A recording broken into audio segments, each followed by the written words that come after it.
Monisa Klein here at the GBTA broadcast studio, and joining me this morning to kick things off today is Doreen Burse, who is the Senior Vice President of Worldwide Sales for United Airlines. Doreen, welcome. It's so great to be here and always good to see you, Monisa. Always a pleasure. Thanks so much for spending a few minutes with us this morning. My I know pleasure. there's a lot going on in the industry, and It's exciting. yeah, it is. A busy week, and hopefully you guys are having a good start of the show. So. We are. We always have a great show when we attend GBTA, and this one is already turning out to be even better than the last. Yeah, I went by your booth yesterday, and the whole team was there, and you can just feel the energy and the excitement. Yeah, it's pretty exciting. It is. Travel is back for certain. For sure, for sure. So on that note, the distribution space is forever evolving, right? And so quickly, so many things happening all at once, everywhere all at once, and very fast. Where does United stand today as it relates to distribution, and what do you think the future looks like? Yeah, it's such a great question. Our approach to distribution has remained pretty steadfast. So we really have kind of three tenets that we think about as it relates to distribution. The first is to make content available in the channels that clients want to buy from. And so the only limitation to that is the channel's ability to consume and display it. So for example, we make sure that content is available in an it really our focus is to look at distribution through an omni-channel lens, and that the way that channel and the content is available actually complements programs overall. And so things like basic economy, which are not available, are available through other channels that make more sense. But so the first tenet is an omni-channel approach that makes content available through the channels that clients want to consume it through. The second tenet is really around making sure that we align our costs and economics with channel value. So that basic economy comment is a perfect example of that. It doesn't really make sense for it to be in traditional channels, but we have it in channels where it can be sold with ancillaries and things like that.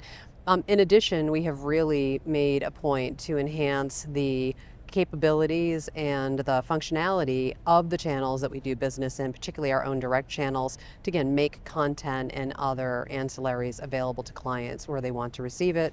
And then the third, I would say, is the third tenet is really around we're going to continue to invest in technology and modern buying solutions, right? And I can't emphasize enough that our distribution strategy is meant to complement existing programs. I don't call it customization, it's really configurability. How do we make sure that content is available where folks want to consume it, that we are making sure we align channel economics with the value that they deliver to us, our customers, and our partners. And then the third being, we're going to continue to invest, we're going to continue to look at modern technology options and support the way the industry wants to buy. So the simple answer to your question about where is it heading in the future, I think it's going to continue to evolve. I actually think it will evolve at a much faster pace than it has been. And the most important thing we can do is make sure that we're being proactive, transparent, and we're bringing the voice of the customer and our partners into that process. So Which is so important. It So important. really is. So I think we've found the right kind of middle path, and we're going to continue to plug forward. And I think you'll continue to hear more from many of us in the industry on that topic going That's forward. great. I love everything that you said, especially being where the customer wants to buy, right? Yep. Being in all the channels, the omni-channels, and ultimately being easy to do business with. Yes. So, which is so important. So Yes. good. Thank you. We've talked a lot about United Next growth plan, or you have. I know you've been promoting that, and you guys, the sales team has been out talking a lot about it. How far along in the journey are you, and what can business travelers expect next on their next trip with United? Yeah, it's a great question. We launched our United Next plan in 2021. I spoke about it at the first time we I met remember. back then. And we're well on our way. And to me, the most exciting thing are the things that impact the traveler experience. And so they sound like basic things, but more bin space so you don't have to gate check your bag. Braille on the bin spaces and other places in the plane for those that might be sight impaired. Things like lighting that can impact whether you're energized or rested, depending on the timing of your flight. the fastest Wi-Fi that is out there, power in every seat, Bluetooth technology to connect your own earbuds, in-flight entertainment at every seat as well. So things that seem like small things that have a major impact on the experience overall. And so I particularly love the charging pads in some of the A321neos. And so it's really with the lens on how do you, not only how do you remove travel friction, but how do you make it a better traveling experience for our passengers. And so so you're going to continue to see more of that, where 3 years into that United Next strategy and going strong. I love, you mentioned the lighting, and I always notice that on the airplanes, especially on the longer flights. That's right. Right, because it really does set the mood of rest or waking up or, whatever, so that's really important. Just one example of a lot of great things you guys are doing. Thank you. I'm glad you get to experience it. Yes. There's been a lot of scrutiny on airline sustainability programs. That's always the talk of the show here, right? Talk at convention. What is your take on sustainability in the industry, in the airline industry specifically? And has anything changed in your sustainability goals? Yeah, no. So first of all, I think accountability is a very good thing, right? And our sustainability goals remain the same, which is to be carbon neutral by the year 2050 with a midterm goal at 2035 of reducing our emissions compared to 2019 by more than 50%. And so we really have 4 pathways to get there. So I'll touch on those briefly. The first is emit less and to use less, right? And so just the example of those aircraft and taking those aircraft that are more fuel efficient, that reduce our per seat carbon emissions is a big part of that. That's a 20% reduction in overall carbon output. So that's probably the first, I would say that's the first pathway. The second is to continue to adopt sustainable alternatives. So we speak a lot about sustainable aviation fuel, or SAF, and about using that in our operations. SAF can reduce our carbon emissions by 85% over the lifetime of use of SAF.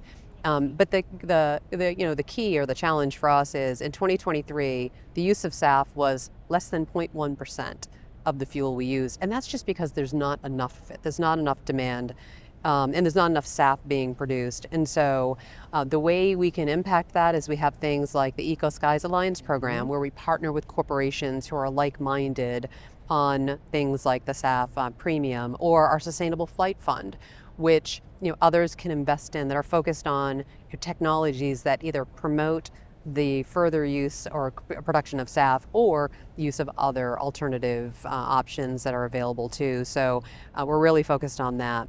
Our third pathway is around finding ways to reduce our emissions through other parts of the operation. So that could be electrifying our ground equipment, could be changing our product on our planes, some of the product that we use, or finding new recyclable programs. So we're always looking at and actually implementing tangible options that allow us to continue to have an impact on our climate goals.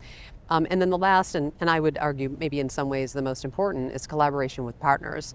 That could be customers, suppliers, airports, partners and others on these goals overall, because all of us want the same end goal, and what we're clear on is we can't do it alone. It has to be through collaboration, government and lawmakers, and those kinds of folks. And so we're going to continue to stay focused on that. We're very public about the types of things that we're doing and the outreach that we have across all of those constituencies. And so I think the scrutiny is a good thing, right? It holds people accountable, and we have a very clear, specific action-oriented plan that we have in place that we're really proud of, and look forward to continuing to collaborate with many folks on achieving those overall goals. That's great. And a lot of transparency around it, which is important, right? Yes. Which is important so everybody can see it and get behind it. So. Yes, thank you. Well, Doreen, 4 years for GBTA with United Airlines. Clearly, you've made a lot of progress there in leading the sales force, and congratulations. Yeah, it's a great team. I'm really proud to be a part of the airline, and the folks that I work with, I think, are the best in the industry, and I have a lot of respect for my industry colleagues, right? And we're all focused on the same thing, That's right? Let's get people to where they need to go. Let's do good in the communities that we work and live in.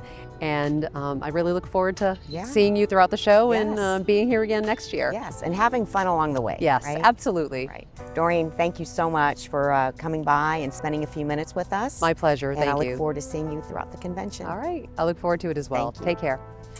Monisa Klein here at the GBTA Broadcast Studio.